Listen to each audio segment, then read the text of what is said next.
नमस्कार और स्वागत है। आज हम एक बहुत ही दिलचस्प विचार पर बात करेंगे। नमस्कार। आर्टिफिशियल इंटेलिजेंस मतलब एआई से आगे बढ़कर agricultural and animal intelligence AAI और फिर इमोशनल इंटेलिजेंस ईआई तक। हाँ, इस पूरे सफर को देखेंगे। और ये चर्चा जो है ये मुकुल प्रसन्न कुमार सिंह के एक लेख पर आधारित है, एआई से ईआई भविष्य का मानवीय पथ। अच्छा। और इसे समझने का सबसे अच्छा तरीका है मुकु नाम के एक लड़के की कहानी। वो इस लेख के सेंटर में है। ठीक है, तो मुकु की कहानी से हम समझेंगे कि ये तीनों इंटेलिजेंस कैसे जुड़े हैं, है ना? बिल्कुल। हमारा पॉइंट ये समझना है कि टेक्नोलॉजी का फ्यूचर क्या सिर्फ मशीनी दिमाग तक ही है या ये हमें अपनी जड़ों से जोड़ सकती है, खेती, जानवर, हमारे अपने इमोशंस इनसे। एग्जैक्टली। चलो इसे थोड़ा खोल कर देखते हैं। तो कहानी शुरू होती है मुकु से। देखो, पढ़ा लिखा था, हुनर भी था। उसमें एमएस ऑफिस, अकाउंटिंग, लिखना पढ़ना जानता था। मेरे वो थोड़ा आत्मविश्वास कम था, जैसे कई युवाओं में होता है। हाँ, होता है। फिर उसकी लाइफ में आया एआई। चैट जीपीटी जैसे टूल्स यूज किए उसने, अपना रिज्यूमे ठीक किया, इंटरव्यू की तैयारी की, राइटिंग स्किल्स भी सुधारी होंगे। हाँ, वो भी। और इसका सीधा असर हुआ। क्या? कॉन्फिडेंस बढ़ गया। फाइनेंस या रिपोर्टिंग में अच्छी नौकरी मिल गई उसे।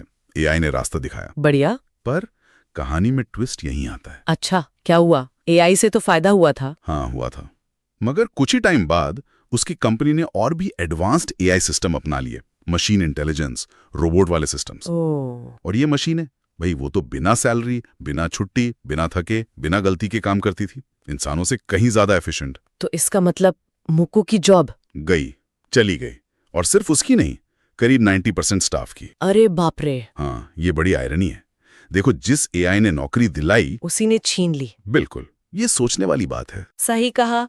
एआई एफिशिएंसी तो लाता है, पर इंसान की जो बेसिक जरूरतें हैं, भूख, वो कैसे पूरी होंगी? एग्जैक्टली, यहीं पर शायद एआई की बात आती है ना? हाँ। जैसा लेख में भी कहा है, मशीनें दिमाग को चलाती हैं, लेकिन पेट वो तो खेत से ही भरता है। हाँ। तो एआई के बाद कहानी मुड़ती है एआई की तरफ, एग्रीकल्चरल एंड एनिमल इंटेलिजेंस। और ये सिर्फ स्मार्ट फार्मिंग टेक नहीं है। तो फिर क्या है ये एआई? थोड़ा और बताएंगे? देखो, इसमें खेती की नई तकनीकें तो हैं ही, पर साथ में पशुओं की गहरी समझ, उनकी भाषा, उनकी हेल्थ, उनका बिहेवियर। अच्छा। और प्रकृति के साथ इंसान का एक गहरा कनेक्शन, वो दोबारा बनाना। हाँ। तो मुकु जॉब जाने के बाद गांव लौटा और खेती शुरू की। हाँ, पर नए तरीके से मतलब उसने ड्रोन यूज किए, सेंसर यूज किए, और सबसे मजेदार चीज, एक एआई वाला बैल रखा। नाम था गुग्गू राम। एआई वाला बैल, ये क्या है भाई? अनोखा है। क्या करता था ये?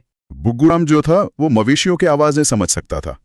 जैसे मुंह मुंह किया तो मतलब भूख लगी है। अरे वाह। हाँ, मामा मतलब शायद मुंह ठीक नहीं है। तो इस तरह मुकु सिर्फ किसान नहीं रहा, वो एक तरह से धरती का साइंटिस्ट बन गया। पौधों और जानवरों को बहुत गहराई से समझने वाला। बिल्कुल। अच्छा, तो इस एआई का असर सिर्फ मुकु पर हुआ या समाज पर भी कुछ पड़ा? नहीं, असर बहुत बड़ा था।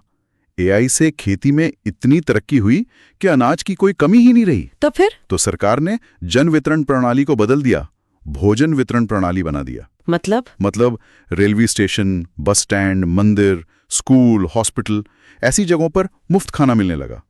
एक तरह का भूख मुक्त भारत अभियान समझ लो। ये तो बहुत ही बड़ा सोशल चेंज है। जब पेट भरने की टेंशन ही खत्म हो गई, तब लोग क्या सोचते होंगे? हाँ, यही सबसे बड़ा सवाल उठा। अब जीने का मकसद क्या है?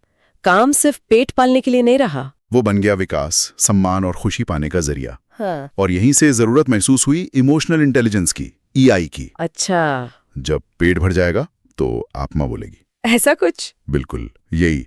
जब बेसिक जरूरतें पूरी हुई तो ध्यान गया अंदर की दुनिया पर, भावनाएं, रिश्ते, जीवन का उद्देश्य। तो फिर एजुकेशन वगैरह में भी बदलाव आए होंगे? हाँ, बिल्कुल। स्कूलों में अब सिर्फ पढ़ाई नहीं, एम्पैथी सिखाई जाने लगी, ग्रैटिट्यूड, रेजिलियंस, मतलब समानुभूति, कृतज्ञता, मुश्किलों से लड़ने की ताकत। और मंदिर, अस्पताल? मंदिर सिर्फ पूजा की जगह नहीं रहे, वो इंसान को समझने की पाठशाला जैसे बन गए। अस्पतालों में मेंटल हेल्थ पर जोर बढ़ा। और मुकु, उसने एआई को अपनी जिंदगी में कैसे शामिल किया? उसने गांव में संवेदनाशाला शुरू की। संवेदनाशाला क्या होता था वहां? लोग ध्यान करते थे, शांति से एक दूसरे को सुनते थे, जानवरों को सिर्फ चीज नहीं, साथी मानते थे। शिक्षा का एक नया एबीसी बन गया। ए से अवेयरनेस, जागरूकता। बी से ब्रेथ, सांस पर ध्यान देना। और सी से कंपैशन, करुणा। क्या बात है, मतलब वो अब खेत की मिट्टी नहीं, लोगों के मन की मिट्टी जोत रहा था। सही कहा। ये सफर था संघर्ष से साधना का, रोबोट से रिश्तों का, मशीनों से संगीत तक का। हाँ, और ये सिर्फ कहानी नहीं है। लेखक ने खुद एआई का एक रियल प्रोजेक्ट शुरू किया है, करीब 8.3 एकड़ जमीन पर। अच्छा, क्या है उसमें? मछली पालन, बकरी मुर्गा पालन, ऑर्गेनिक खेती और साथ में सोलर एनर्जी, सब कुछ इंटीग्रेटेड। कमाल है। और ये जीरो वेस्ट मॉडल है। हर चीज रिसाइकल होती है। बायोकोल, बायोगैस, वेस्ट से ईंटें तक बनाते हैं। वेस्ट को वेल्थ बना दिया।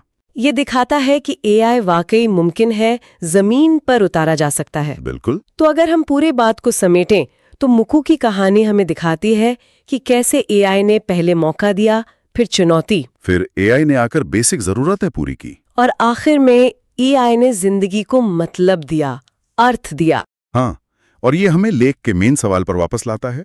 क्या हम भविष्य में सिर्फ मशीन बनकर जिएंगे, या मशीनों को बनाते हुए, उनका इस्तेमाल करते हुए संवेदना और समझ के साथ एक बेहतर, एक पूरा इंसान बनेंगे? बिल्कुल।